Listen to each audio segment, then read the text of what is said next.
ನನ್ನ ಹೆಸರು ರಾಮದೇವಿ. ನಾನು ಐಐಟಿ ಬಾಂಬೆಯ ಭೌತಶಾಸ್ತ್ರ ವಿಭಾಗದಲ್ಲಿ ಪ್ರಾಧ್ಯಾಪಕಿಯಾಗಿದ್ದೇನೆ. ಹಾಗಾಗಿ ನಾನು ಈ ಕ್ವಾಂಟಮ್ ಮೆಕ್ಯಾನಿಕ್ಸ್ ಕೋರ್ಸ್ ಅನ್ನು ಕಲಿಸುತ್ತೇನೆ. ಪರಮಾಣುಗಳು ಮತ್ತು ನ್ಯೂಕ್ಲಿಯಸ್ಗಳ ಮೈಕ್ರೋಸ್ಕೋಪಿಕ್ ಪ್ರಪಂಚವನ್ನು ಗ್ರಹಿಸಲಿಕ್ಕೆ ಕ್ವಾಂಟಮ್ ಮೆಕ್ಯಾನಿಕ್ಸ್ನ ಉಪಕರಣಗಳು ಅತ್ಯಗತ್ಯ ಆಗಿವೆ. ಈ ಕ್ವಾಂಟಮ್ ಮೆಕ್ಯಾನಿಕ್ಸ್ ಕೋರ್ಸ್ನ ಮುಖ್ಯ ವಿಷಯವೆಂದರೆ ಡೈರೆಕ್ಟ್ ಬ್ರಾಕೆಟ್ ನೊಟೇಷನ್ಸ್ಗಳಿಗೆ ಒಡ್ಡಿಕೊಳ್ಳುವುದು. ಆಪರೇಟರ್ ಫಾರ್ಮಲಿಸಮ್ ಮತ್ತು ಹಾರ್ಮೋನಿಕ್ ಆಸಿಲೇಟರ್ ಮತ್ತು ಹೈಡ್ರೋಜನ್ ಆಟಮ್ ಸ್ಪೆಕ್ಟ್ರಮ್ಗೆ ಅವುಗಳ ಅಪ್ಲಿಕೇಶನ್ಗಳ ಮೇಲೆ ಮುಖ್ಯ ಒತ್ತು ನೀಡಲಾಗುತ್ತದೆ. ಪ್ರತಿ 4 ಉಪನ್ಯಾಸಗಳ ನಂತರ ನನ್ನ ಸಹೋದ್ಯೋಗಿ ಡಾ. ಜೈ ಮೋರ್ ಅವರಿಂದ ಟ್ಯುಟೋರಿಯಲ್ ಸೆಷನ್ ಇರುತ್ತದೆ. ಅವರು ಕೆಲವು ಸಮಸ್ಯೆಗಳನ್ನು ವಿವರವಾಗಿ ಚರ್ಚಿಸುತ್ತಾರೆ. ನಾವು ಅಪ್ಲೋಡ್ ಮಾಡುವ ಉಪನ್ಯಾಸಗಳು ಇದು ಥಿಯರಿಯ ಅಪ್ಲಿಕೇಶನ್ಗಳನ್ನು ಪ್ರಶಂಸಿಸಲು ಪ್ರೇಕ್ಷಕರಿಗೆ ಪ್ರಯೋಜನವನ್ನು ನೀಡುತ್ತದೆ. ನಾವು ಪ್ರತಿ ಉಪನ್ಯಾಸಗಳ ಪಿಡಿಎಫ್ ಮತ್ತು ಪಿಪಿಟಿ ಫೈಲ್ಗಳನ್ನು ಮೊದಲೇ ಅಪ್ಲೋಡ್ ಮಾಡುತ್ತೇವೆ, ಏಕೆಂದರೆ ಸ್ಪಷ್ಟತೆಗಾಗಿ ಈ ಫೈಲ್ಗಳನ್ನು ತೆರೆಯಬಹುದು. ಮೊದಲನೇ 2 ಪುಸ್ತಕಗಳು ರೆಫರೆನ್ಸ್ಗಳಾಗಿವೆ. ಮೂರನೇದನ್ನು ಒಂದು ರೆಫರೆನ್ಸ್ ಪುಸ್ತಕದಂತೆ ಇಡಬಹುದು. ಇದು ನಿಜವಾಗಿಯೂ ಪ್ಯಾಡ್ ಪುಸ್ತಕವಾಗಿದೆ. ಹಾಗಾಗಿ ನಾನದನ್ನು ಎಲ್ಲವನ್ನೂ ಹೊಂದಿರುವ ರೆಫರೆನ್ಸ್ ಪುಸ್ತಕದಂತೆ ಪರಿಗಣಿಸುತ್ತೇನೆ. ಆದರೆ ಮೊದಲನೇ ಪುಸ್ತಕವನ್ನು ನೀವು ಫಾಲೋ ಮಾಡಬೇಕೆಂದು ನಾನು ಆದ್ಯತೆ ನೀಡುತ್ತೇನೆ. ಅದು ಗ್ರಿಫಿತ್. ಮತ್ತು ಇನ್ನೊಂದು ಪುಸ್ತಕ ಸಕುರೈ. ಸಕುರೈ ಅನ್ನು ಕೂಡ ನಿಧಾನವಾಗಿ ಮಾಡೋಣ. ಶಂಕರ್, ನೀವು ಅದನ್ನು ಒಂದು ರೀತಿಯ ರೆಫರೆನ್ಸ್ ಆಗಿ ಬಳಸಬಹುದು. ಓಕೆ, ಹಾಗಾಗಿ ಈಗ ಇದು ಯೋಜನೆ. ನಿಮ್ಮ ಮೊದಲನೇ ವರ್ಷದಲ್ಲಿ ನೀವು ಕಲಿತದ್ದನ್ನು ನಿಧಾನವಾಗಿ 2ನೇ ವರ್ಷದ ಮೊದಲ ಕೋರ್ಸ್ ಕ್ವಾಂಟಮ್ ಮೆಕ್ಯಾನಿಕ್ಸ್ಗೆ ಕರೆದೊಯ್ಯಲು ನಾನು ಬಯಸುತ್ತೇನೆ. ಸೊ ಅದು ಕ್ವಾಂಟಮ್ ಐಡಿಯಾಗಳ ಸಮೀಕ್ಷೆ ಆಗುತ್ತದೆ. ನಂತರ linear vector spaces, operators, state vector, formalism of harmonic oscillators, ನಾನು ಹೈಡ್ರೋಜನ್ ಆಟಮ್, ಆಂಗ್ಯುಲಾರ್ ಮೊಮೆಂಟಮ್, ನಂತರ ಆಂಗ್ಯುಲಾರ್ ಮೊಮೆಂಟಮ್ನ ಸ್ಪಿನ್ ಅಡಿಷನ್ ಪರಿಕಲ್ಪನೆಯ ಮೇಲೆ ಕೇಂದ್ರೀಕರಿಸಲಿದ್ದೇನೆ. ಆಂಗ್ಯುಲರ್ ಮೊಮೆಂಟಮ್ಸ್ಗೆ ಒಬ್ಬರು ಹೇಗೆ ಸೇರಿಸುತ್ತಾರೆ. ನಂತರ ಈ ವಿಷಯಗಳು ಕೊಎಫಿಷಿಯಂಟ್ ಅನ್ನು ಪರಿಚಯಿಸಲು ನಮ್ಮನ್ನು ಒತ್ತಾಯಿಸುತ್ತವೆ. ಇದನ್ನು ಕ್ಲೆಬ್ಸ್ ಗೋರ್ಡಾನ್ ಕೋಎಫಿಷಿಯಂಟ್ಗಳು ಎಂದು ಕರೆಯಲಾಗುತ್ತದೆ. ಈ ಅಂಶಗಳನ್ನು ನೋಡುತ್ತಾ ನಾವು ಸ್ವಲ್ಪ ಸಮಯವನ್ನು ಕಳೆಯೋಣ. ಆದ್ದರಿಂದ ಇದು ಮಾಡಬೇಕಾದ ಮುಖ್ಯ ವಿಷಯಗಳು ಬೇರೆ ಕೆಲವು ಇರುವುದು. ಆದ್ದರಿಂದ ಇಂಟ್ರೊಡಕ್ಷನ್ ಅನ್ನು ಪ್ರಾರಂಭಿಸಲು ನೀವು ಕ್ವಾಂಟಮ್ ಅನ್ನು ಏಕೆ ಮಾಡಲು ಬಯಸುತ್ತೀರಿ. ಕ್ಲಾಸಿಕಲ್ ಐಡಿಯಾಗಳಿಗೆ ಕೆಲವು ಮಿತಿಗಳಿವೆ ಎಂದು ನಿಮ್ಮ ಮೊದಲನೇ ವರ್ಷದ ಕೋರ್ಸ್ನಲ್ಲಿ ನೀವು ಈಗಾಗಲೇ ನೋಡಿದ್ದೀರಿ. ಹಾಗಾದರೆ ಮೊದಲನೆಯದೇನು? ನೀವು ಮೈಕ್ರೋಸ್ಕೋಪಿಕ್ ಜಗತ್ತನ್ನು ನೋಡಿದ್ದೀರಿ. ನಿಮಗೆ ಪರಿಚಿತವಾದ ನ್ಯೂಟನ್ಸ್ ಲಾ ಅಥವಾ ಯಾವುದೇ ಕ್ಲಾಸಿಕಲ್ ಲಾ ಬಳಸಿಕೊಂಡು ನೀವು ವಿವರಿಸಲು ಸಾಧ್ಯವಿಲ್ಲದ ಹಲವು ಎಕ್ಸ್ಪೆರಿಮೆಂಟ್ಗಳಿವೆ. ಆದ್ದರಿಂದ ನೀವು ನೋಡಬಹುದಾದ ಮೊದಲನೇ ವಿಷಯವೆಂದರೆ ಬ್ಲಾಕ್ ಬಾಡಿ ಸ್ಪೆಕ್ಟ್ರಮ್. ಇದು ಪ್ಲ್ಯಾಂಕ್ಸ್ ಲಾ ಆಗಿದೆ. ಇದು ಬ್ಲ್ಯಾಕ್ ಬಾಡಿ ಸ್ಪೆಕ್ಟ್ರಮ್ನಲ್ಲಿ ಎಲ್ಲಾ ಅಂಶಗಳನ್ನು ನಿಖರವಾಗಿ ಸರಿಪಡಿಸಲು ನಿಮಗೆ ಸಹಾಯ ಮಾಡಿತು. ಎಲ್ಲರೂ ನನ್ನೊಂದಿಗೆ ಇದ್ದೀರಲ್ಲವೇ? ಹಾಗೂ ಕೇವಲ ಕ್ಲಾಸಿಕಲ್ ಲಾಗಳನ್ನು ಬಳಸಿ ಫೋಟೋಎಲೆಕ್ಟ್ರಿಕ್ ಪರಿಣಾಮವನ್ನು ವಿವರಿಸಲು ಸಾಧ್ಯವಿಲ್ಲ. ಬೀಮ್ ಹೆಚ್ಚು ತೀವ್ರವಾದಷ್ಟು ಹೆಚ್ಚು ಫೋಟೋಎಲೆಕ್ಟ್ರಿಕ್ ಕರೆಂಟ್ ಹರಿಯುತ್ತದೆ. ಇದು ಸರಿಯಲ್ಲ. ಆದ್ದರಿಂದ ಮತ್ತು ಇನ್ನೊಂದು ವಿಷಯ ಸ್ಕ್ಯಾಟರಿಂಗ್. ಅದು Compton scattering of photons with electrons ಎಂದು ಕರೆಯಲ್ಪಡುತ್ತದೆ. ಅದರ ವೇವ್ಲೆಂಥ್ ಹೇಗೆ ಬದಲಾಗುತ್ತದೆ ಎನ್ನುವುದನ್ನು ನೀವು ನೋಡಿದ್ದೀರಿ. ಈ ವಿಷಯಗಳನ್ನು ಕೇವಲ ಕ್ವಾಂಟಮ್ ಐಡಿಯಾಗಳನ್ನು ಉಪಯೋಗಿಸಿ ವಿವರಿಸಬಹುದು, ಕ್ಲಾಸಿಕಲ್ ಐಡಿಯಾಗಳಿಂದಲ್ಲ. ಆದ್ದರಿಂದ ಇದು ಫೋಟಾನ್ನ ಕ್ವಾಂಟಮ್ ಅಂಶಗಳ ಎಲ್ಲಾ 3 ಅಂಶಗಳಿಗೆ ಹೋದ ಪ್ರಮುಖ ವಿಷಯಗಳಲ್ಲಿ ಒಂದಾಗಿದೆ. ಅದು ಏನು? ಅದು universal Planck constant. Black body ಸ್ಪೆಕ್ಟ್ರಮ್ಗೆ ವಿಭಿನ್ನವಾಗಿದ್ದ ಒಂದು ಕಾನ್ಸ್ಟೆಂಟ್ ಅನ್ನು ನೀವು ಹಾಕಲಿಲ್ಲ. ನಾವು ಫೋಟೋಎಲೆಕ್ಟ್ರಿಕ್ ಪರಿಣಾಮಕ್ಕೆ ಭಿನ್ನ ಕಾನ್ಸ್ಟೆಂಟ್ ಅನ್ನು ಅಥವಾ ಕಾಂಪ್ಟನ್ ಸ್ಕ್ಯಾಟರಿಂಗ್ಗೆ ಭಿನ್ನ ಕಾನ್ಸ್ಟೆಂಟ್ ಅನ್ನು ಹಾಕಲಿಲ್ಲ. ಅದು ಸರಿ ತಾನೆ? ಇದು ಅದೇ ಎಚ್ ಎಂದು ನಿಮಗೆಲ್ಲರಿಗೂ ತಿಳಿದಿತ್ತು. ಅದು ನಿಮಗೆ ಆಸಕ್ತಿ ಅನ್ನು ನೀಡಿದೆ. ಅದಕ್ಕಾಗಿಯೇ ಇದು ಯೂನಿವರ್ಸಲ್ ಆಗಿದೆ. ಫೋಟಾನ್ನ ಎನರ್ಜಿಯನ್ನು ಎಚ್ ನ ಇಂಟಿಗ್ರಲ್ ಮಲ್ಟಿಪೈಗಳ ಕ್ವಾಂಟಾಸ್ನಲ್ಲಿ ಕ್ವಾಂಟಿಸೈಜ್ ಮಾಡಲಾಗಿದೆ ಎಂದು ಪ್ಲ್ಯಾಂಕ್ ಪರಿಚಯಿಸಿರುವ ಅದೇ ಎಚ್ ನಲ್ಲಿ ನೀವು ಪ್ಲ್ಯಾಂಕ್ಸ್ ಕಾನ್ಸ್ಟೆಂಟ್ನಿಂದ ಪ್ರಾರಂಭಿಸಿದಿರಿ. ಈ ಎಚ್ ಫೋಟೋಎಲೆಕ್ಟ್ರಿಕ್ ಎಫೆಕ್ಟ್ ಅಥವಾ ಕಾಂಪ್ಟನ್ ಸ್ಕ್ಯಾಟರಿಂಗ್ನಲ್ಲಿಯೂ ಸಂಭವಿಸುವ ಅದೇ ಎಚ್ ಆಗಿದೆ. ನೀವು ಅದನ್ನು ಯಾಂತ್ರಿಕವಾಗಿ ಬಳಸಬಹುದು, ಆದರೆ ಅದು ಯೂನಿವರ್ಸಲ್ ನೇಚರ್ ಫೀಚರ್ ಎಂದು ನೀವು ತಿಳಿದಿದ್ದೀರಿ. ಅದು ಆ ಪ್ಲ್ಯಾಂಕ್ಸ್ ಕಾನ್ಸ್ಟೆಂಟ್ನಲ್ಲಿ ತೋರಿಸುತ್ತದೆ. ಇದನ್ನು ಪ್ಲ್ಯಾಂಕ್ಸ್ ಕಾನ್ಸ್ಟೆಂಟ್ ಎಚ್ ಎಂದು ಕರೆಯಲಾಗುತ್ತದೆ. ನಾವು ಭಿನ್ನ ವ್ಯಾಲ್ಯೂಸ್ ಬಳಸುವುದಿಲ್ಲ, ಅದೇ ವ್ಯಾಲ್ಯೂಸ್ ಬಳಸುತ್ತೇವೆ.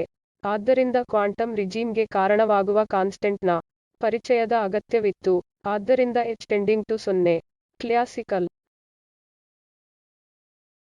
ಅನ್ನು ಪಡೆಯಲು ಪ್ರಾರಂಭಿಸುವ ಒಂದು ಲಿಮಿಟ್ ಆಗಿದೆ.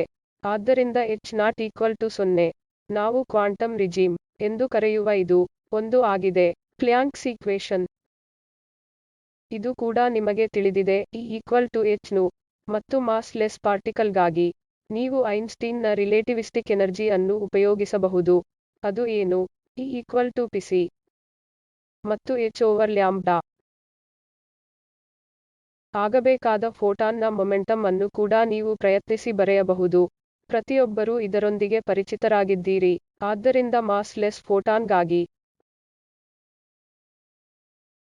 E ಈಕ್ವಲ್ ಟು pc ಅದು h ಆಗಿದೆ. ಇದು ಕಾಣಿಸುತ್ತಿದೆಯೇ? ಮತ್ತು ಇಲ್ಲಿಂದ p equal to h nu by c ಅದು h ಬೈ ಲ್ಯಾಂಬ್ಡಾ ಆಗಿದೆ ಎಂದು ನೀವು ಬರೆಯಬಹುದು. E ಈಕ್ವಲ್ ಟು pc ಇದು ಮೊದಲನೇ ಸಮೀಕರಣ ಮಾಸ್ ಲೆಸ್ ಗಾಗಿ. Einstein energy momentum relativistic equation ಮತ್ತು ಪ್ಲ್ಯಾಂಕ್ ನ hypothesis E equal to h ಆಗಿದೆ. ಇದರಿಂದ ಮೊಮೆಂಟಮ್ h ಓವರ್ ಲ್ಯಾಂಬ್ಡಾ ಆಗಿದೆ ಎಂದು ನೀವು ತೋರಿಸಬಹುದು. ಹಾಗಾಗಿ ನಾನು ಇಲ್ಲಿ ಬರೆದದ್ದು ಅದನ್ನೇ. ಹಾಗಾದರೆ ಡಿ ಬ್ರಾಗ್ಲಿ ಅವರ ಪ್ರಪೋಸಲ್ ಏನು? ಮೊಮೆಂಟಮ್ ಏಕೆ ಲ್ಯಾಂಬ್ಡಾದ ಮೇಲೆ h ಗೆ ಸಮಾನವಾಗಿರುತ್ತದೆ ಎಂದು ಅವರು ಹೇಳಿದರು. ಇದು ಇತರ ಕಣಗಳಿಗೂ ಅನ್ವಯವಾಗಬೇಕು. ಅದು ಸಾಹಸದ ಪ್ರಪೋಸಲ್ ಆಗಿತ್ತು. p equal to h over ಲ್ಯಾಂಬ್ಡಾವು ಎಲೆಕ್ಟ್ರಾನ್ ಮತ್ತು ಪ್ರೋಟಾನ್ ನಂತಹ ಇತರ ಪಾರ್ಟಿಕಲ್ಗೂ ನಿಜವಾಗಿರಬೇಕು ಎಂದು ಅವರು ಹೇಳಿದರು. ಆದರೆ E ಈಕ್ವಲ್ ಟು pc ಇದು ಸರಿಯಲ್ಲ. ಆದರೆ ಮೊಮೆಂಟಮ್ ಅನ್ನು ನೀವು h ಓವರ್ ಲ್ಯಾಂಬ್ಡಾ ಆಗಿ ಬರೆಯಬಹುದು. ಇದುವೇ ಡಿ ಬ್ರಾಗ್ಲಿ ಹೈಪಾಥಿಸಿಸ್. ಇದರರ್ಥ ಇತರ ಪಾರ್ಟಿಕಲ್ ಜೊತೆ ಸಂಬಂಧಿಸಿದ ವೇವ್ಲೆಂತ್ ಇದೆ. ಅವುಗಳನ್ನು ಅಲೆಗಳಂತೆ ಪರಿಗಣಿಸುತ್ತದೆ. p equal to h over ಲ್ಯಾಂಬ್ಡಾವು ನಿರ್ಣಾಯಕ ಅಂಶವಾಗಿದೆ. ಇದು ನಿಮಗೆ ನೀವು ಯಾವುದೇ ಆಬ್ಜೆಕ್ಟ್ ಅನ್ನು ಪಾರ್ಟಿಕಲ್ ಆಗಿ ನೋಡಬಹುದು ಎಂದು ಹೇಳುತ್ತದೆ. ಪಾರ್ಟಿಕಲ್ ಅನ್ನು ನೋಡಿ ನೀವು ಮೊಮೆಂಟಮ್ ಬಗ್ಗೆ ಮಾತಾಡಬಹುದು. ನೀವು ವೇವ್ ನೋಡಿದರೆ ನೀವು ವೇವ್ ಲೆಂತ್ ಬಗ್ಗೆ ಮಾತನಾಡುತ್ತೀರಿ. ಮತ್ತು ಇದು ಎರಡಕ್ಕೂ ಸಂಬಂಧಿಸಿದ ಸಮೀಕರಣ ಆಗಿದೆ. ಆದ್ದರಿಂದ ಇದು ಡಿ ಬ್ರಾಗ್ಲಿ ಅವರ ಸಾಹಸಿ ಪ್ರಪೋಸಲ್. ಮ್ಯಾಟರ್ ವೇವ್ಸ್ ಗಳ ವೇವ್ಲೆಂತ್ ಈಕ್ವೇಷನ್ ಫೋಟಾನ್ ಮೊಮೆಂಟಮ್ ನ ಅದೇ ಈಕ್ವೇಷನ್ ಅನ್ನು ಪಾಲಿಸಬೇಕು. ಆದ್ದರಿಂದ ಮ್ಯಾಟರ್ ವೇವ್ಸ್ ನೀವು ಮ್ಯಾಟರ್ ವೇವ್ಸ್ ನೋಡಲು ಪ್ರಾರಂಭಿಸಿದಾಗ ನೀವು ಅವುಗಳನ್ನು ಆರ್ಬಿಟ್ ಮೇಲೆ ಚಲಿಸುವಂತೆ ನೋಡಬಹುದು ಮತ್ತು ವೃತ್ತಾಕಾರದ ಕಕ್ಷೆಯನ್ನು ಕನ್ಸ್ಟ್ರಕ್ಟಿವ್ ಇಂಟರ್ಫರೆನ್ಸ್ ನಿಂದ ನೋಡಬಹುದು. ಮತ್ತು ಕನ್ಸ್ಟ್ರಕ್ಟಿವ್ ಇಂಟರ್ಫರೆನ್ಸ್ ಯು ವೇವ್ ಗೆ ಒಂದು ಕಂಡೀಷನ್ ಅನ್ನು ನೀಡುತ್ತದೆ. ಏಕೆಂದರೆ equal to integral multiple of lambda circumference ಆಗಿರಬೇಕು. ಮತ್ತು ಲ್ಯಾಂಬ್ಡಾ ಅನ್ನು ಡಿ ಬ್ರಾಗ್ಲಿ ಪ್ರಪೋಸಲ್ ಜೊತೆ ನೀವು ಸಬ್ಸ್ಟಿಟ್ಯೂಟ್ ಮಾಡಿದಾಗ ನೀವು ಆಂಗ್ಯುಲಾರ್ ಮೊಮೆಂಟಮ್ ಕ್ವಾಂಟೈಸೇಷನ್ ಅನ್ನು ಪುನಃ ಬರೆಯಬಹುದು. ಇದು ನಿಮ್ಮ ಪ್ರಸಿದ್ಧ ಬೊಹರ್ ಕ್ವಾಂಟೈಸೇಷನ್.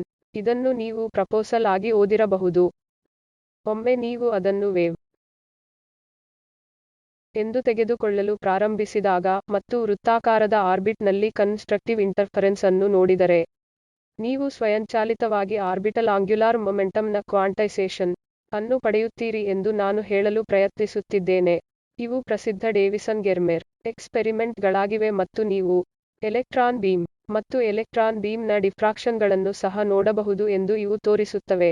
ಮತ್ತು ಆ ಅರ್ಥದಲ್ಲಿ ಎಲೆಕ್ಟ್ರಾನ್ನಂತಹ ಪಾರ್ಟಿಕಲ್ ಗಳಿಗೆ ವೇವ್ ನೇಚರ್ ಇದೆ ಎಂದು ಡಿ ಬ್ರಾಗ್ಲಿ ಹೇಳಿದ್ದನ್ನು ಅದು ದೃಢಪಡಿಸುತ್ತದೆ. ಸಾಮಾನ್ಯವಾಗಿ ನಮಗೆ ಎಲೆಕ್ಟ್ರಾನ್ ನೀಡಿದಾಗ ಅಥವಾ ನಮಗೆ ಫೋಟಾನ್ ನೀಡಿದಾಗ ನಾವು ಫೋಟಾನ್ ಅನ್ನು ಎಲೆಕ್ಟ್ರೋಮ್ಯಾಗ್ನೆಟಿಕ್ ಲೈಟ್ ಆಗಿ ನೋಡುತ್ತೇವೆ. ನಾವು ಎಲೆಕ್ಟ್ರಾನ್ ಅನ್ನು ಪಾಯಿಂಟ್ ಪಾರ್ಟಿಕಲ್ ಆಗಿ ನೋಡುತ್ತೇವೆ. ಆದರೆ ಈ ಕೋರ್ಸಿನಲ್ಲಿ ನೀವು ನೆನಪಿಡಬೇಕು ಏನೆಂದರೆ ಒಂದು ಪಾರ್ಟಿಕಲ್ ಮತ್ತು ವೇವ್ ಪ್ರತಿಯೊಂದು ಆಬ್ಜೆಕ್ಟಿನ ಭಾಗಗಳಾಗಿವೆ. ನೀವು ಏನು ಪಡೆಯುತ್ತೀರಿ ಎಂದು ಹಿಡಿಯಲು ನಾವು ಯತ್ನಿಸುತ್ತಿದ್ದೇವೆ. ಆದ್ದರಿಂದ ಪರಿಸ್ಥಿತಿಯನ್ನು ಅವಲಂಬಿಸುತ್ತದೆ. ನೀವು ಫೋಟೋಎಲೆಕ್ಟ್ರಿಕ್ ಎಫೆಕ್ಟ್ ಅನ್ನು ಮಾಡುತ್ತಿದ್ದರೆ ನಿಮಗೆ ಫೋಟಾನ್ ನ ಪಾರ್ಟಿಕಲ್ ನೇಚರ್ ಮಾತ್ರ ದೊರೆಯುತ್ತದೆ. ನೀವು ಇಂಟರ್ಫರೆನ್ಸ್ ಎಕ್ಸ್ಪೆರಿಮೆಂಟ್ ಗಳನ್ನು ಮಾಡುತ್ತಿದ್ದರೆ ನಿಮಗೆ ಫೋಟಾನ್ ನ ವೇವ್ ನೇಚರ್ ಸಿಗುತ್ತದೆ. ಅಂತೆಯೇ ಎಲೆಕ್ಟ್ರಾನ್ಗಳು ನೀವು ನಿಮ್ಮ ಕ್ಲಾಸಿಕಲ್ ಫಿಸಿಕ್ಸ್ ನಲ್ಲಿ ಕೊಲಿಷನ್ ಎಕ್ಸ್ಪೆರಿಮೆಂಟ್ ಗಳನ್ನು ಮಾಡುತ್ತಿದ್ದರೆ ಅದು ಪಾರ್ಟಿಕಲ್ ನೇಚರ್ ರೀತಿ ಇರುತ್ತದೆ. ಆದರೆ ನೀವು ಡಿಫ್ರಾಕ್ಷನ್ ಎಕ್ಸ್ಪೆರಿಮೆಂಟ್ಗಳನ್ನು ಮಾಡುತ್ತಿದ್ದರೆ ಅದು ವೇವ್ ನೇಚರ್ ಅನ್ನು ತೋರಿಸುತ್ತದೆ. ಎಕ್ಸ್ಪೆರಿಮೆಂಟಲ್ ಸೆಟಪ್ ಮತ್ತು ಅದರ ಎನರ್ಜಿಗೆ ಅನುಗುಣವಾಗಿ ವಿಷಯಗಳು ಬದಲಾಗಲಿವೆ ಮತ್ತು ಮೈಕ್ರೋಸ್ಕೋಪಿಕ್ ಪ್ರಪಂಚದಲ್ಲಿ ಇದೇ ನಡೆಯುತ್ತಲಿರುತ್ತವೆ. ನಮ್ಮ ದಿನನಿತ್ಯದ ಜೀವನದಲ್ಲಿ ನಾವು ನೋಡುವುದು ಈ ಮೈಕ್ರೋಸ್ಕೋಪಿಕ್ ಪ್ರಪಂಚವನ್ನು. ಆದರೆ ಒಂದು ಆಟಮ್ ಒಳಗೆ ಅಥವಾ ಪ್ರೋಟಾನ್ ಒಳಗೆ ಏನು ನಡೆಯುತ್ತಿದೆ ಎಂಬುದು ಕ್ವಾಂಟಮ್ ಐಡಿಯಾಗಳಿಂದ ನಿಯಂತ್ರಿಸಲ್ಪಡುತ್ತದೆ. ನೀವು ನಿಮ್ಮ ಕ್ಲಾಸಿಕಲ್ ಐಡಿಯಾಗಳನ್ನು ಬಳಸಲು ಸಾಧ್ಯವಿಲ್ಲ ಮತ್ತು ನಾನು ನೋಡುವುದೆಲ್ಲವೂ ಮೈಕ್ರೋಸ್ಕೋಪಿಕ್ ಜಗತ್ತಿನಲ್ಲಿ ನಡೆಯಬೇಕು ಎಂದು ಹೇಳಲು ಆಗುವುದಿಲ್ಲ. ನಾವು ಉಲ್ಲಂಘನೆಗಳನ್ನು ನೋಡುತ್ತೇವೆ. ಅದಕ್ಕಾಗಿಯೇ ನಾವು ಕ್ವಾಂಟಮ್ ಐಡಿಯಾಗಳನ್ನು ಪರಿಚಯಿಸಲು ಪ್ರಾರಂಭಿಸಿದ್ದೇವೆ. ಉದಾಹರಣೆಗೆ ಟನಲಿಂಗ್ ಅನ್ನು ತೆಗೆದುಕೊಳ್ಳಿ. ನಾನು ಹೊರಗಿನ ಗೋಡೆಯ ಆ ಕಡೆಗೆ ಹೋಗಲು ಸಾಧ್ಯವಿಲ್ಲ. ಆದರೆ ಅದು ವೇವ್ ಆಗಿದ್ದರೆ ಆಗ ನೀವು ಹೋಗಬಹುದು. ಒಂದು ಸೌಂಡ್ ಅಡ್ಡಲಾಗಿ ಕ್ರಾಸ್ ಆಗಬಹುದು. ಅದೇ ಅದು ವೇವ್ ಆಗಿದ್ದರೆ ವಸ್ತುಗಳು ಕ್ರಾಸ್ ಆಗಬಹುದು. ಎಲ್ಲಿ ಪಾರ್ಟಿಕಲ್ ಹೊರಗೆ ಹೋಗಲು ಸಾಧ್ಯವಿಲ್ಲವೋ ಆದರೆ ಎಲ್ಲಿ ವೇವ್ ಹೊರಗೆ ಹೋಗಬಹುದೋ ಆ ಮಾಹಿತಿಯು ಒಂದು ಪ್ರದೇಶದಲ್ಲಿ ಇರಬಹುದು. ಇದು ನಿಮ್ಮ ಪ್ರಸಿದ್ಧ ಎಕ್ಸ್ಪೆರಿಮೆಂಟ್ಗಳು. ನೀವು ನೋಡಿರಬಹುದಾದ ಯಂಗ್ ಡಬಲ್ ಸ್ಲಿಟ್ ಎಕ್ಸ್ಪೆರಿಮೆಂಟ್. ಮತ್ತು ಇಲ್ಲಿ ನಿಮಗೆ 2 ಸೋರ್ಸ್ಗಳಿವೆ ಮತ್ತು ನೀವು ಸೋರ್ಸ್ಗಳಲ್ಲಿ ಒಂದನ್ನು ಮುಚ್ಚಿದರೆ ಬೆಳಕಿನ ಒಂದೇ ರೀತಿಯ ಇಂಟೆನ್ಸಿಟಿ ಮೂಲಕ ಬರುವ ಈ ನೀಲಿ ಲೈನ್ ಅನ್ನು ನೀವು ಹೊಂದಿರುತ್ತೀರಿ. ಅದೇ ರೀತಿ ನಾನು S1 ಅನ್ನು ಮುಚ್ಚಿದರೆ ನಿಮಗೆ ಇಲ್ಲಿ ಸೋರ್ಸ್ 2 ಸ್ಲಿಟ್ S2 ಮೂಲಕ ಬರುವ ಬೆಳಕಿನಿಂದಾಗಿ ಹಸಿರು ಲೈನ್ ದೊರೆಯುತ್ತದೆ. ಆದರೆ ಎರಡೂ ತೆರೆದಿದ್ದರೆ ಆಗ ನಿಮ್ಮ ನಿರೀಕ್ಷೆ ಏನು? ಅದು ಒಂದು ವೇವ್ನಂತೆ ಇರಬೇಕು. ಕನ್ಸ್ಟ್ರಕ್ಟಿವ್ ಡಿಸ್ಟ್ರಕ್ಟಿವ್ ಇಂಟರ್ಫರೆನ್ಸ್ ನೊಂದಿಗೆ ನೀವು ಇದನ್ನೇ ನಿರೀಕ್ಷಿಸುತ್ತೀರಿ. ಆದರೆ ಅದು ಯಾವ ಸ್ಲಿಟ್ ಮೂಲಕ ಹೋಯಿತು ಎಂಬುದನ್ನು ನೋಡಲು ನೀವು ಪ್ರಯತ್ನಿಸಿದರೆ ನಂತರ ಏನಾಗುತ್ತದೆ? ಇಂಟರ್ಫರೆನ್ಸ್ ಪ್ಯಾಟರ್ನ್ ಕಣ್ಮರೆಯಾಗುತ್ತದೆ. ಹೇಗೆ, ಯಾವ ದಾರಿಯಲ್ಲಿ ಇದು ಹೋಗಿದೆ ಎಂದು ನೀವು ನೋಡಲು ಪ್ರಯತ್ನಿಸಿದರೆ ಸಿಗುತ್ತದೆ. ನಂತರ ಇದು ಪ್ಯಾಟರ್ನ್ ಆಗಿದೆ. ಸೊ ಅದು ಯಾವ ರೀತಿಯಲ್ಲಿ ಹೋಗುತ್ತದೆ ನೀವು ನೋಡಲು ಪ್ರಯತ್ನಿಸುತ್ತಿದ್ದರೆ ನೀವು ಪಾರ್ಟಿಕಲ್ ನೇಚರನ್ನು ಹುಡುಕುತ್ತಿದ್ದೀರಿ. ಪಾರ್ಟಿಕಲ್ ನೇಚರ್ ಅನ್ನು ಹುಡುಕುವುದು ಇದು ಕೇವಲ ಕೆಲವು ತೀವ್ರವಾಗಿದೆ. ಅದು ಯಾವ ಸ್ಲಿಟ್ ನಲ್ಲಿ ಹೋಯಿತೆಂದು ನೀವು ಚಿಂತಿಸದೆ ಕೇವಲ ಸ್ಕ್ರೀನ್ ಮೇಲೆ ನೋಡಿದರೆ ಅದು ಸೂಪರ್ಪೊಸಿಷನ್ ಅನ್ನು ಹೊಂದಿರುತ್ತದೆ. ಇಂಟೆನ್ಸಿಟಿ ಆಡಿಂಗ್ ಅಲ್ಲ, ಅದು ಆಂಪ್ಲಿಟ್ಯೂಡ್ ಆಡೆಡ್ ಆಗಿದೆ ಮತ್ತು ನಂತರ ಅದರ ಚದುರುವಿಕೆ ಎಷ್ಟು ಮತ್ತು ಆಗ ನಿಮಗೆ ಒಂದು ಇಂಟರ್ಫರೆನ್ಸ್ ಸಿಗುತ್ತದೆ. ಹಾಗಾಗಿ ಇದು ಎಕ್ಸ್ಪೆರಿಮೆಂಟಲ್ ಡೇಟಾ ಆಗಿದೆ. ಬೀಮ್ ಈ ಮೂಲಕ ಬರುತ್ತಿದೆಯೇ ಅಥವಾ ಆ ತ್ವರಿತ ಟೈಮ್ ಮೂಲಕ ಬರುತ್ತಿದೆಯೇ ಎಂದು ನೋಡಲು ಅವರು ಇಲ್ಲಿ ಒಂದು ರೀತಿಯ ಡಿಟೆಕ್ಟರ್ ಅನ್ನು ಹತ್ತಿರ ಇರಿಸುವ ಮೂಲಕ ಕಂಡುಹಿಡಿಯಲು ಪ್ರಯತ್ನಿಸಿದ್ದಾರೆ. ಅವರು ಅದನ್ನು ಮಾಡಲು ಪ್ರಯತ್ನಿಸಿದರೆ ನಂತರ ಅವರು ಸ್ಕ್ರೀನ್ ಬಿ ಅನ್ನು ಪಡೆಯುತ್ತಾರೆ. ಸಿಸ್ಟಮ್ಗೆ ತೊಂದರೆ ಕೊಡುವ ಕೆಲವು ಡಿಟೆಕ್ಟರ್ಗಳನ್ನು ಇಲ್ಲಿ ಇರಿಸುವ ಮೂಲಕ ಅವರು ಅದನ್ನು ಮಾಡಲು ಪ್ರಯತ್ನಿಸುವುದಿಲ್ಲ. ಅವರು ಇಸಿ ಪರದೆಯನ್ನು ಪಡೆಯುತ್ತಾರೆ. ಆದ್ದರಿಂದ ನೀವು ವೇವ್ ನೇಚರ್ ಅನ್ನು ಪಡೆಯಬಹುದು. ಪಾರ್ಟಿಕಲ್ ನೇಚರ್ ಅನ್ನು ಟ್ಯಾಪ್ ಮಾಡಲು ಬಯಸಿದರೆ ಇಂಟರ್ಫರೆನ್ಸ್ ಪ್ಯಾಟರ್ನ್ ಕಣ್ಮರೆಯಾಗುತ್ತದೆ. ಆದ್ದರಿಂದ ಇದನ್ನು ಫೋಟಾನ್ ಎಲೆಕ್ಟ್ರೋಮ್ಯಾಗ್ನೆಟಿಕ್ ಫೀಲ್ಡ್ಗೆ ಮಾತ್ರವಲ್ಲ ಎಲೆಕ್ಟ್ರಾನ್ ಬೀಮ್ಗೂ ಸಹ ಮಾಡಲಾಯಿತು. ಖಂಡಿತ ನೀವು ಇದನ್ನು ಮಾಡಬಹುದು ಆದರೆ ಇದನ್ನು ಎಲೆಕ್ಟ್ರಾನ್ ಬೀಮ್ಗೆ ಮಾಡಲಾಗುತ್ತದೆ ಮತ್ತು ಅದು ಪಾರ್ಟಿಕಲ್ ಆಗಿರುವ ಜೊತೆಗೆ ಅದಕ್ಕೆ ವೇವ್ ನೇಚರ್ ಇದೆ ಎನ್ನುವುದು ಪ್ರೂವ್ ಆಯಿತು. ಆದ್ದರಿಂದ ಎಲೆಕ್ಟ್ರಾನ್ ಯಾವ ಸ್ಲಿಟ್ನಿಂದ ಬಂದಿದೆ ಎಂದು ಅಟೆಂಪ್ಟ್ ಮಾಡಿದರೆ ಪ್ಲಾಟ್ ಬಿ ನೀಡುತ್ತದೆ. ಇದು ಪಾರ್ಟಿಕಲ್ನ ಮಾಹಿತಿಯಾಗಿದೆ ಮತ್ತು ಒಂದೋ ಪಾರ್ಟಿಕಲ್ ಅಥವಾ ವೇವ್ ನೇಚರ್ ಅನ್ನು ಗಮನಿಸಬಹುದು. ಈ ಪ್ಲಾಟ್ನಿಂದ ನಾನು ನಿಮಗೆ ನೀಡಲು ಪ್ರಯತ್ನಿಸಿದ್ದು ಇದು. ಪ್ಲಾಟ್ ಸಿ ಎಲೆಕ್ಟ್ರಾನ್ ಬೀಮ್ ಅನ್ನು ನೀಡುತ್ತದೆ. ಇದು ಒಂದು ವೇವ್ ಮಾಹಿತಿ.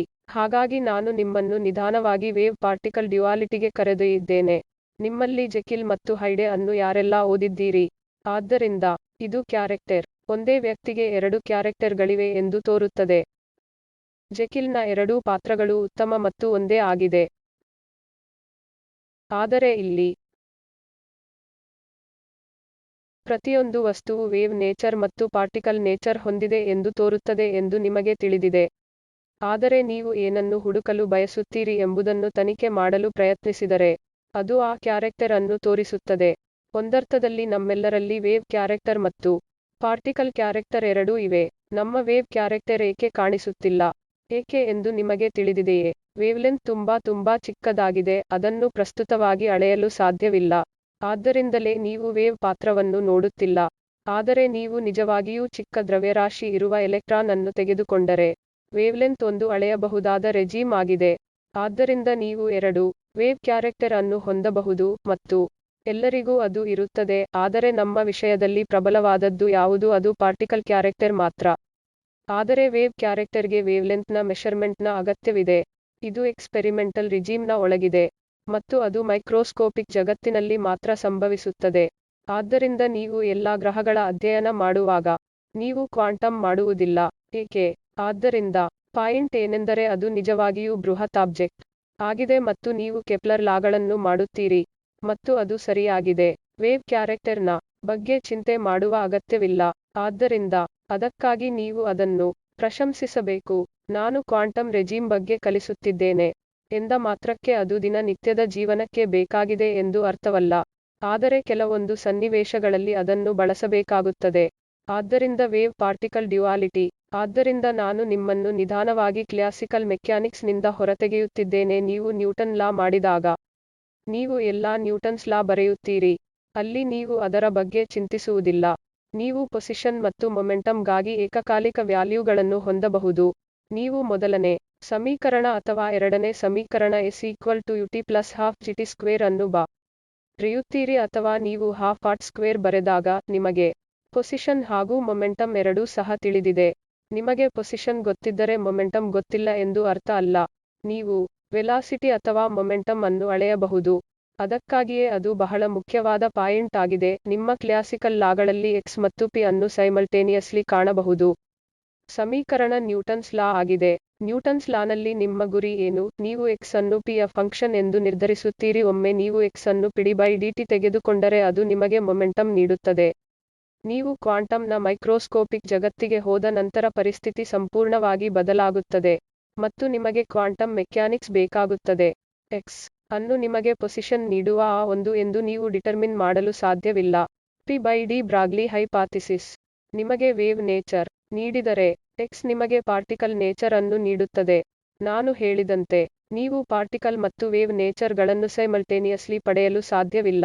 x ಮತ್ತು ನಾನು ವಸ್ತುವಿನ ಪೊಸಿಷನ್ ಅನ್ನು ಹೇಳುತ್ತೇನೆ, ನಾನು ಅದನ್ನು ಪಾರ್ಟಿಕಲ್ ಆಗಿ ನೋಡುತ್ತಿದ್ದೇನೆ. ಡಿ ಬ್ರಾಗ್ಲಿ ಹೈಪಾಥಿಸಿಸ್ ಮೂಲಕ ನಾನು ವಸ್ತುವಿನ ಮೊಮೆಂಟಮ್ ಅನ್ನು ಹೇಳಿದಾಗ ನಾನು ವೇವ್ಲೆಂತ್ ಅನ್ನು ನೋಡುತ್ತಿದ್ದೇನೆ. ಅಂದರೆ ಅರ್ಥ ನಾನು ವೇವ್ ನೇಚರ್ ನೋಡಲು ಪ್ರಯತ್ನಿಸುತ್ತಿದ್ದೇನೆ. ಆದರೆ ಸೈಮಲ್ಟೇನಿಯಸ್ಲಿ ಸಾಧ್ಯವಿಲ್ಲ. ಯಂಗ್ಸ್ನ ಎಕ್ಸ್ ಡಬಲ್ ಸ್ಲಿಟ್ ಎಕ್ಸ್ಪೆರಿಮೆಂಟ್ ನಲ್ಲಿ ಅದನ್ನು ನೋಡಿದ್ದೇವೆ.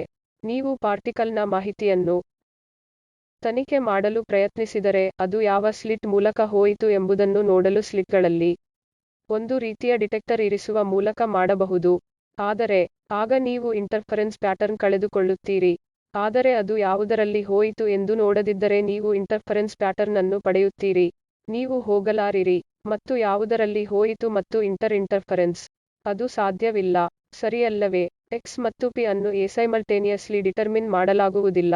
ಹಿಂದಿನ ಸ್ಲೈಡ್ಗಳಿಂದ ನಾನು ಪ್ರೇರೇಪಿಸಲು ಪ್ರಯತ್ನಿಸಿದ ಪ್ರಮುಖ ವಿಷಯಗಳಲ್ಲಿ ಇದು ಒಂದಾಗಿದೆ.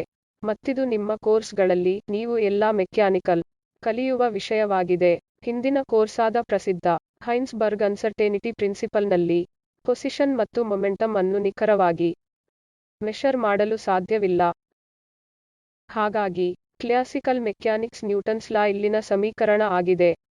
ಕ್ವಾಂಟಮ್ ಮೆಕ್ಯಾನಿಕ್ಸ್ನಲ್ಲಿ ನೀವು ಪರಿಹರಿಸಬೇಕಾದ ಈಕ್ವೇಷನ್ ಸ್ಕ್ರೋಡಿಂಜರ್ ಈಕ್ವೇಷನ್ ಆಗಿದೆ ಮತ್ತು ಸ್ಕ್ರೋಡಿಂಜರ್ ಈಕ್ವೇಷನ್ ನ ಮುಖ್ಯ ಥೀಮ್ ಏನೆಂದರೆ ವೇವ್ ಫಂಕ್ಷನ್ಗೆ ಒಂದು ಸಲ್ಯೂಷನ್ ಅನ್ನು ಕಂಡುಹಿಡಿಯುವುದು ಅಥವಾ ಅದು ಪ್ರಾಬಬಿಲಿಟಿ ಆಂಪ್ಲಿಟ್ಯೂಡ್ ಎಂದೂ ಕರೆಯಲ್ಪಡುತ್ತದೆ.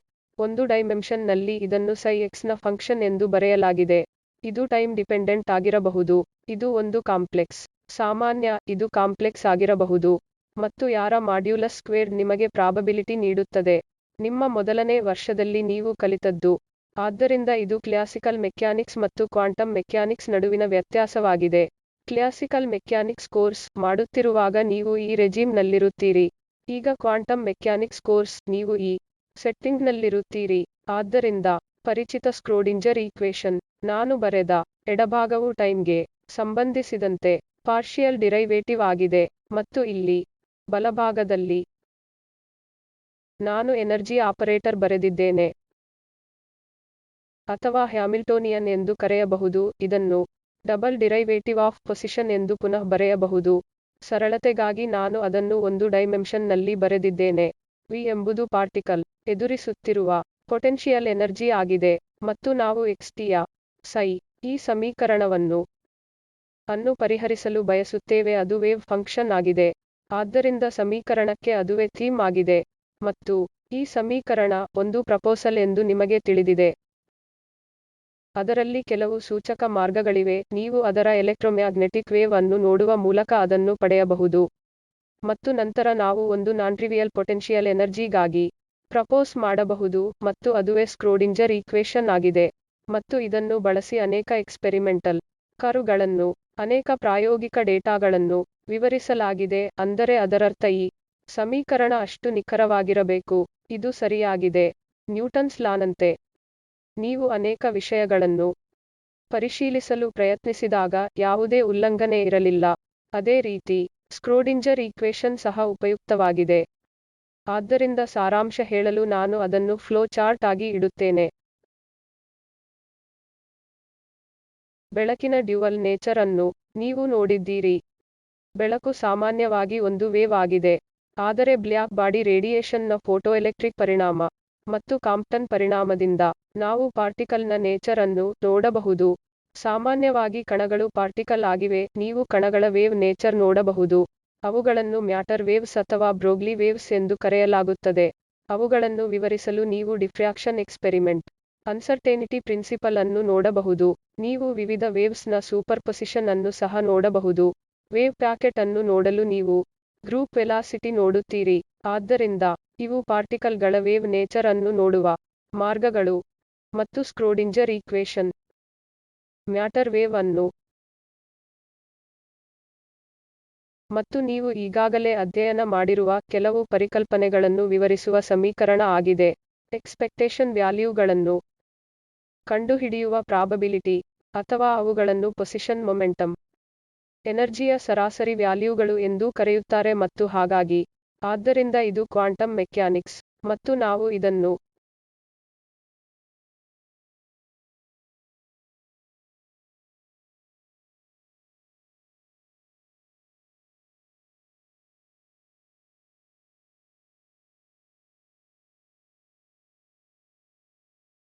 ವಿವರವಾಗಿ ನೋಡುತ್ತೇವೆ.